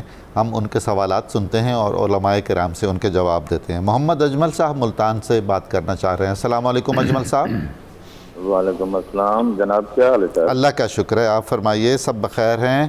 سوال فرمائیے. ٹھیک، بالکل ٹھیک ہے. آپ کا شکریہ ادا کرتے ہیں جی، آپ نے یہ دینی پروگرام چلایا ہوا ہے، آپ کی نوازش ہے. اور اس کے ساتھ ساتھ ایک اور بھی عرض کرنی تھی آپ سے کہ صبح آدمی سویا ہوا ہوتا ہے، آنکھ نہیں کھلتی جی، تو بغیر کھائے پیے روزہ رکھا جا سکتا ہے؟ یعنی سحری کے بغیر روزہ. جی جی. نمبر 2 سر، جی، واقعہ کربلا کے بارے میں نا تھوڑا جتنا ٹائم ملے نا سر، جی، اس کو تھوڑا ذرا روشناس کرایا کریں. یہ جو جنگ جنریشن ہے نا، جی، ان کو پتہ چلے کہ کیسے اسلام نے غلبہ کیا، کیا کیا وہاں مصیبتیں تھیں. بالکل آپ بجا فرما رہے ہیں. جی، فیصل آباد سے آصف جمیل صاحب. السلام علیکم. وعلیکم السلام. کیسے مزاج ہیں آپ کے؟ خیریت سے ہیں؟ اللہ پاک کا شکر ہے، آپ کی سب ٹیم تو بڑا اچھا پروگرام کرتے ہیں. بہت مہربانی، آپ کی نوازش. سعید احمد خان صاحب سے سوال ہے کہ سر سب سے پہلے تراویح کس صحابہ نے پڑھائی تھی؟ اور سب کو سلام دعا. بہت مہربانی، بہت شکریہ عرض کرتے ہیں آپ سے. ابھی جواب لیتے ہیں.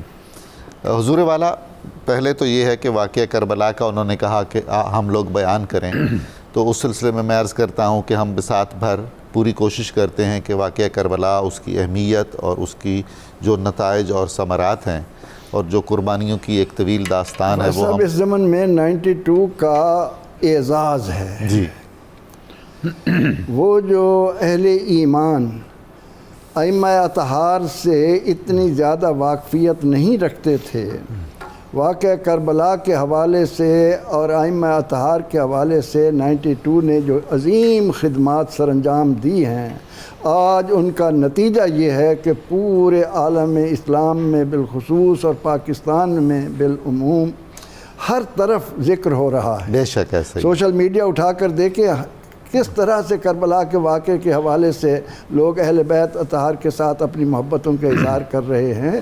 تو واقعہ کربلا امام شافعی رحمۃ اللہ علیہ کی زبان میں جب ہم سنتے ہیں آنسو تھمتے ہی نہیں. جی.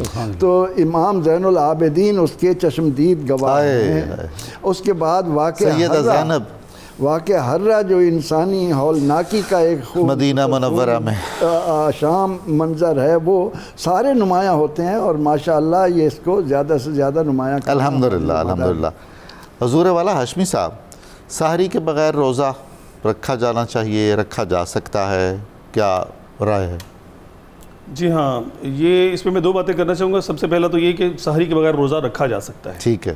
اور اگر کسی وجہ سے سحری میں نہیں اٹھ سکا تو وہ یہ نہ سمجھے کہ اب میرا روزہ نہیں ہے، کیونکہ روزہ رکھنے کی نیت کا جو وقت ہے وہ سورج جو نصف النہار شرعی پر ہوتا ہے، یعنی جب ہر چیز کا سایہ ختم ہو جاتا ہے اس سے پہلے نیت کر لی، اور کوئی امر ایسا اس سے پہلے اس سے نہیں پایا گیا کہ جس کی وجہ سے روزہ نہیں ہوتا، تو یہ بندہ روزے سے ہی ہوگا، بشرطے کہ وہ یہ سمجھتا ہو کہ میں اس کو اختتام تک پہنچا لوں گا صحت کے اعتبار سے اور دیگر امور کے اعتبار سے.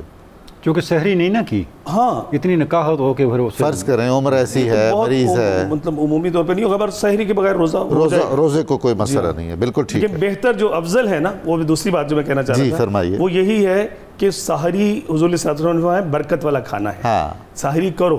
اور یہ بھی فرمایا کہ پہلی امتوں اور ہمارے درمیان وجہ امتیاز بھی روزے کے حوالے سے سحری ہے. تو اس میں کوئی یہ اپنا مطلب یہ نہ سمجھے کہ اوہو میں تو بغیر سحری کی روزہ رکھتا ہوں، بڑا میں بہادر ہوں، یہ کوئی بہادری نہیں ہے. سنت مصطفیٰ کی ادائیگی میں ہی جو ہے وہ عظمت بہادری وہی ہے. بے شک صحیح بات.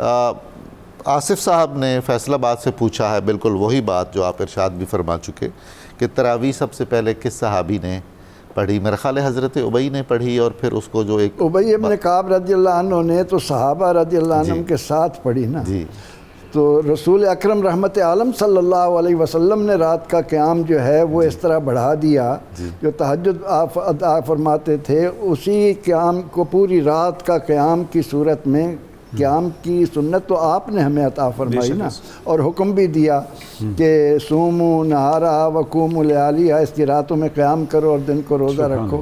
تو تراویح کا لفظ جو ہے وہ فاروق اعظم رضی اللہ عنہ کے دور میں متعارف ہوا، بہت خوب، کہ جب 4 رکعت پڑھ کر تھوڑی دیر کے لیے راحت، آرام، وقفہ، پھر اگلی 4 رکعت، تو ترویحتان نہیں تراویح، کم از کم 3 ترویح تو ہوں گے تو تراویح کہی جائے گی. جی بالکل. تو اس لیے سیدنا فاروق اعظم رضی اللہ عنہ کے دور میں جب باقاعدہ ابی ابن کعب رضی اللہ عنہ کی قیادت میں صحابہ کرام نے شروع کی تو تراویح کا نام وہاں سے تب شروع ہوا. بہت شکریہ. حضور والا آپ ہی ارشاد فرمائیے کہ حضرت ابی ابن کعب کے اخلاق، کردار اور عمومی شخصیت کا تعارف ہو جائے. دامن مصطفیٰ صلی اللہ علیہ وسلم سے وابستہ ہو جانے والا خلق محمدی میں رنگا جاتا ہے. سبحان اللہ. اس کے نزدیک ادائے مصطفیٰ صلی اللہ علیہ وسلم ایمان ہے. اس کے نزدیک اس کی معاشرت، اس کی سیاست، اس کی معیشت، اس کا تمدن، اس کی تہذیب ساری کی ساری کہ اللہ کی راہ میں مال خرچ کرنا ہے، لوگوں کا بھلا چاہنا ہے. الدین و النصیحہ، دین جو سراپا بھلائی کا مجموعہ ہے وہ اس کا مجموعہ تھے. اور پھر حضرت ابی ابن کعب رضی اللہ عنہ کے اخلاق کو جو چیز بلندیوں پر لے جاتی ہے، احتیاط کا عالم یہ تھا کہ مسائل کا جواب تو دیتے تھے لیکن احادیث کی طرف آپ روایات سے گریز کرتے تھے. بہت احتیاط فرماتے تھے. 64 روایات آپ سے مروی ہیں. کمال. لیکن آپ نے اخلاق سنوارنے کے لیے جس طرح ہاشمی صاحب محترم نے بتایا کہ رسول اکرم رحمت عالم صلی اللہ علیہ وسلم کے اخلاق اور آپ کے کتب سابقہ میں جو آپ کے متعلق اللہ تعالیٰ نے بشارات دی ہیں ان کو بیان کر کے لوگوں کے اندر یہ شعور اجاگر کرنا کہ جس طرح زیادہ سے زیادہ دامن مصطفیٰ صلی اللہ علیہ وسلم سے وابستہ ہوگے تمہارے اخلاق بہتر ہوں گے، تمہاری عادات میں تبدیلی آئے گی، تم سنت مصطفیٰ کو قدم قدم پر اہمیت دو گے. اور پھر آپ یہ فرمایا کرتے تھے وصیت کے طور پر کہ قرآن کو اپنا امام بناؤ.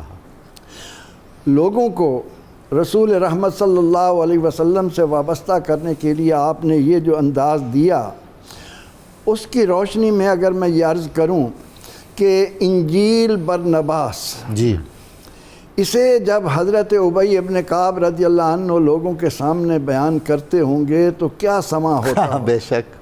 اب انجیل برنباس میں ہے کہ ایک دن سیدنا علی مرتضیٰ کرم اللہ، حضرت عیسیٰ علیہ السلام نے، جنہیں اللہ نے فصاحت و بلاغت دی تھی، جنہیں اللہ نے بے شمار خوبیوں سے نوازا تھا، جو دنیا میں مبشرم برسول یاتی من بعد اسمہ احمد اس ذمہ داری کے ساتھ آئے تھے، وہ ایک بہت عظیم مجمع ہے اور اس میں وہ تقریر کر رہے ہیں.